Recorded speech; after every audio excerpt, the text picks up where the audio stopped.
In life, we all have this vision or this rough idea of how our journey should unfold. We make plans, set goals, and envision a future that just feels right. It all seems so simple, straightforward. Go to school, get a job, maybe start a family. We were told, set your goals, make those New Year resolutions, take action, and watch everything fall into place. But what happens if life doesn't go that way at all? What if, despite those vision boards, perfect lists, and relentless pursuit of your dreams, circumstances still get in the way, and suddenly you find yourself back at square one, or standing at a crossroad, or stuck in a rut? What then? Hi everyone, my name's Elisa, and for the past few months, I think I've been a little stuck. I always knew life had its surprises and it's gonna throw curveballs at you here and there, but I don't think it really fully hit me until recently, especially the last 1 year. I've got 2 degrees, some years of work experience, and a few adventures here and there. But just 2 months ago, I found myself back in my parents' home in my late 20s, educated, unemployed, spending my days alone refining my resume and portfolio as I have been doing for the past 7 months. I had a plan, but it really seemed like no matter how hard I tried, it wouldn't work out. In the most recent part of this plan, I spent a year abroad to pursue a master's degree in a field that I wanted to transition into. The goal was to get myself certified and become a skilled professional in that field and in a new country. But life obviously had other plans. I failed before, multiple times. But this one really hurt. I had invested so much resources and time, at least the last 4 years, chasing this dream, and it was something that influenced a lot of my decisions. And when the opportunity finally came around, I did everything that I could. I put my career on hold in pursuit of a better one, fought difficult battles, was stressed and anxious as hell, used up valuable time and resources just to take this big risk. And right when I thought I could see the light at the end of the tunnel, I ended up back to where I started. If you have ever experienced heartbreak like this, I'm sure you know the feeling. The sadness, disappointment, guilt, and even shame. Depending on how you are conditioned, it might seem like the most natural thing to do first is to blame ourselves for our shortcomings. We might feel like we're not good enough, skilled enough, sociable, well-connected, or wealthy enough, or maybe we didn't try hard enough, or look for the solution in the right places. But in reality, how much of what happens to us is the outcome of solely our own doing? I've come to realize that a lot of it has got nothing to do with us. There's a multitude of factors why certain doors don't open at certain times. Factors such as governmental policies, the economy, the job market, natural disasters, unexpected health issues, they all throw a wrench in our precious plans. And it happens. Life plays by its own rulebook. It's going to decide to throw you lemons at whatever speed and frequency it likes, whether or not you know how to make lemonade. So after sitting with all those uncomfortable feelings and confiding in my supportive friends, I told myself I couldn't be sad forever. Sure, there are a lot of things beyond my influence, so I started focusing on what I had control over instead. So I started changing a few things in my life to get better, and from this whole ordeal, I discovered 3 takeaways, which I would love to share with all of you today. The first step starts with the most powerful thing you do have control over. Your mind. Arguably, the most difficult step here was to shift that mindset, to stop that self-blame and negative self-talk, because those didn't help at all. Seriously. Because of the way we may have been conditioned growing up, it can be our default state to shine the light on all of our flaws first.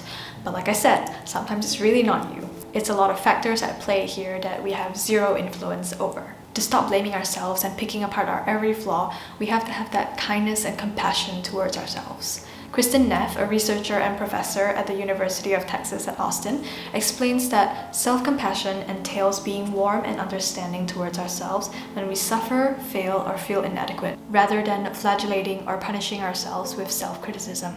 It recognizes that being imperfect and experiencing life difficulties is inevitable, so we soothe and nurture ourselves when confronting our pain, rather than getting angry when life falls short of our ideals. Self-compassion is so important because only once we release ourselves from the shackles of self-blame, guilt, and shame can we allow ourselves the grace to pivot. Pivoting here can be referring to focusing on an entirely new goal, for instance, or looking into a new direction or from a different perspective.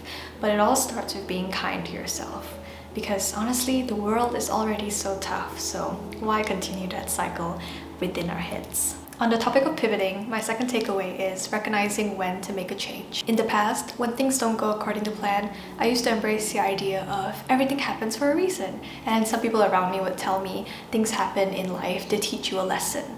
I don't think I subscribe entirely to that belief anymore. However, I do believe that life has its seasons. Similar to nature, some seasons are for growth, some are for rest, some seasons have all the questions, and some have all the answers. And if you find yourself knocking on doors in one direction and they won't budge no matter how hard you try, maybe it's worth exploring a new direction or trying a different approach. You know the quote, insanity is doing the same thing over and over again and expecting different results? Yeah, that's the one. A little bit cliche, but it's true. If nothing is going right, then go left, I guess. I don't know, I just made that up. But you get the idea. Basically, be open to new paths when things get tough. And that's kind of what I did. I switched up my entire job application strategy, revamped my portfolio completely, learned new skills, and casted a wider job search net. It wasn't easy, but I knew I had to be flexible with my plans because the situation called for it. Pivoting or deviating from our initial plans is a difficult thing, which is why it's important to be nice to ourselves and try to make the most out of our situation and find bits of joy in everyday moments. Which leads me to my third takeaway. For nearly a decade of my life, I used to believe happiness was something so elusive, attainable only once you reach a certain goal or get to where you want to be. But now that I think about it, that sounds so silly and so preposterous. Life is happening now, and life is just a collection of everyday moments. It's a journey, not a destination. Looking back now, I might have missed so many precious moments in the pursuit of better days, when they might have been there all along, just quietly passing me by. So while we're working hard and doing our best every day, moments of joy should definitely be in the equation. Whether that's in the form of enjoying a slice of cake, or catching up with an old friend, or playing Mario Kart, oftentimes it's really the little things that make all the difference. So here I am, perhaps still strolling on the boulevard of broken dreams, but you know what? That is okay. It happens. Being kind to myself, allowing myself the grace to pivot, and appreciating the little things in life have really given me the strength to make decisions for my next steps and to make the most out of my situation in that season. Even if it meant being in my parents' home in my late 20s, educated, unemployed, spending my days alone refining my portfolio and resume for the 7th month in a row. Because at the end of the day, life is chaotic, and plans might not unfold as expected. But if we embrace that chaos, dance with it in the rain, take it out on a dinner date, and accept that we only truly control our own personal realities, we realize that all that we can do is our best. Nothing more and nothing less.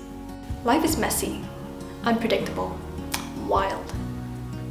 But it's ours. It's ours to explore and make the best out of, no matter where we are, and no matter where we may be. Thanks for watching.